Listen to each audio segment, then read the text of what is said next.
जय जगन्नाथ समस्त को प्रणाम। कौन अच्छी आज दिन में 12टी राशि राशिफल आम समस्ते सबुदिन चिंतित था कौन अच्छी कहले मो राशि आग को कौन हम भविष्य को कौन किंतु आगे आम आज जाना आज दिन में कौन अच्छी 12टी राशि राशिफल ता सहित कौन अच्छी आमर भल मंद आज दिन विशेषता कौन करवा कौन ना ये सुंदर कथा को आरंभ करवा। आज हूँ अगस्ट मास 30 तारीख शनिवार अच्छी भाद्रव मास शुक्ल पक्ष सप्तमी तिथि अच्छी राति 10:47 पर्यंत हम अष्टमी। वृष राशि सिंह राशि कन्या राशि व्यक्ति विशेष मानक आज घातवार अच्छी दिन 8:30 लेकर दिन 10:12 भितर राहुकाल अच्छी समय भितर आम कौन शुभ कर्म करवा ना।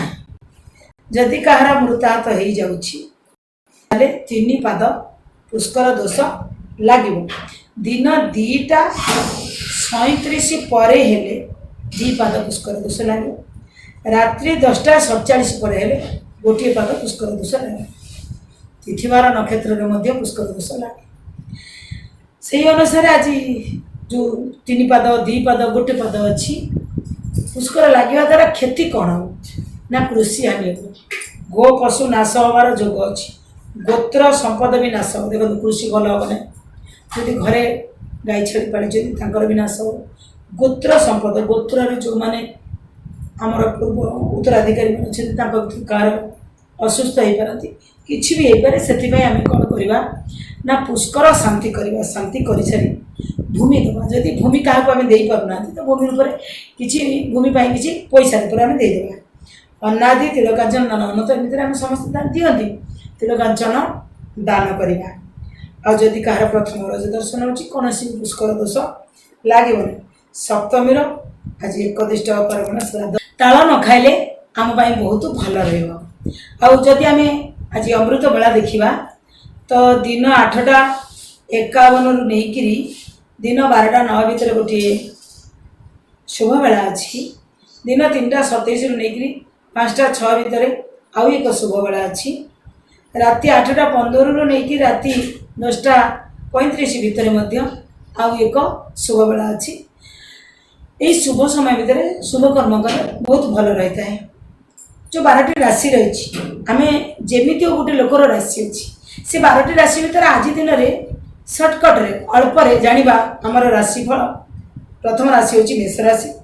मेष राशि आज खर्च टी आपणकर बढ़ी पाई घरणी कि स्वामी जमी खर्च बढ़ी। वृष राशि आज कहीं आपन को अर्थ टे दे पारती आर्थिक स्वच्छलता आसपार अर्थ टे प्राप्ति होता आपणकर दरमा मिल पारे कि आपन को कई साहाय्य भी करें। मिथुन राशि नूतन आयर गोटे पंथा आपण खोजे। कर्कट राशि आज आपन को कई प्रशंसित करें। सिंह राशि आघात प्राप्तर जोग अच्छी घरे चालू चालू कि कौन जगह को गोटे आघात लगे सतर्कतार सहित चलतु।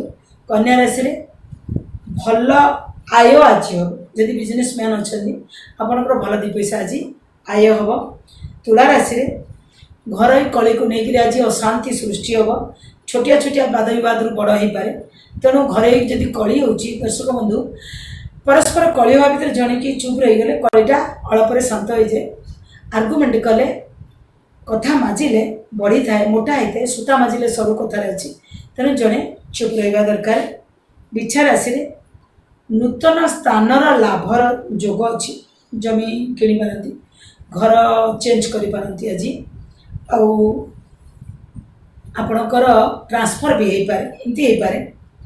धनु राशि मनांतर परस्पर भितर मनांतर घटी पारे। मकर राशि द्रव्य किछि द्रव्य प्राप्तिर जोग आज अच्छी। कुंभ राशि प्रशंसा प्राप्ति हो पारे कि आपन को प्रशंसा करें। मीन राशि बंधु ठारू सहयोग वृद्धि आपंकर हो पारे। ये थिला आज दिन 12टी राशि केमिति कटिव आज दिन कौन अच्छी आम राशि आज भल मंद आप भावुवे जे बेले बेले आम कहूथिबा कथा आम राशि सहित रिलेटेड हो माने समस्तंकर गोटे राशि राशि भितर 3-3टा नक्षत्र रोची ତେଣୁ ଛୋଟ ପିଲା ପାଇଁ ଯାହା ବଡ଼ ଲୋକଙ୍କ ପାଇଁ ସେୟା ନୁହଁ। ଆମେ ନିଶ୍ଚିତ ରୂପେ ଯେମିତି ପାଞ୍ଜି ଅନୁସାରେ ଗଣନା କରିକି ସବୁ ଲେଖାଯାଇଥାଏ, କେବେ ପରାଗ ଲାଗିବ, କେବେ ଗ୍ରହଣ ଲାଗିବ, କେବେ ଖରା ହେବ, କେବେ ବର୍ଷା ହେବ, କେବେ ବୃଷ୍ଟି ହେବ, କେବେ ମରୁଡ଼ି ହେବ, ଯେମିତି ଲେଖା ହେଇଛି ସେମିତି ମଧ୍ୟ ପୁଙ୍ଖାନୁପୁଙ୍ଖ ଭାବରେ ପାଞ୍ଜିରେ ଆପଣଙ୍କର ରାଶିକି ତାକୁ ତନଖି ତନଖି କରି ଦେଖିକିରି ତାକୁ ମଧ୍ୟ ଦିଆଯାଇଛି। ତେଣୁ ମୋଟାମୋଟି ଭାବରେ ତିନି ତିନିଟା ନକ୍ଷତ୍ରକୁ ନେଇକରି ସ୍ୱଳ୍ପରେ କୁହାଯାଇଛି ଆଜି ଦିନଟି କେମିତି କରିବ। ଆପଣଙ୍କର ଆଜି ଦିନଟି ଶୁଭ ମଙ୍ଗଳମୟ ହେଉ, ଆପଣଙ୍କ ଦିନ ଭଲରେ କଟୁ, ଏ କାମନାର ସହିତ ରହୁଛି। ନମସ୍କାର। ଓಂ ନମୋ ଭଗବତେ ବାସୁଦେବାୟ।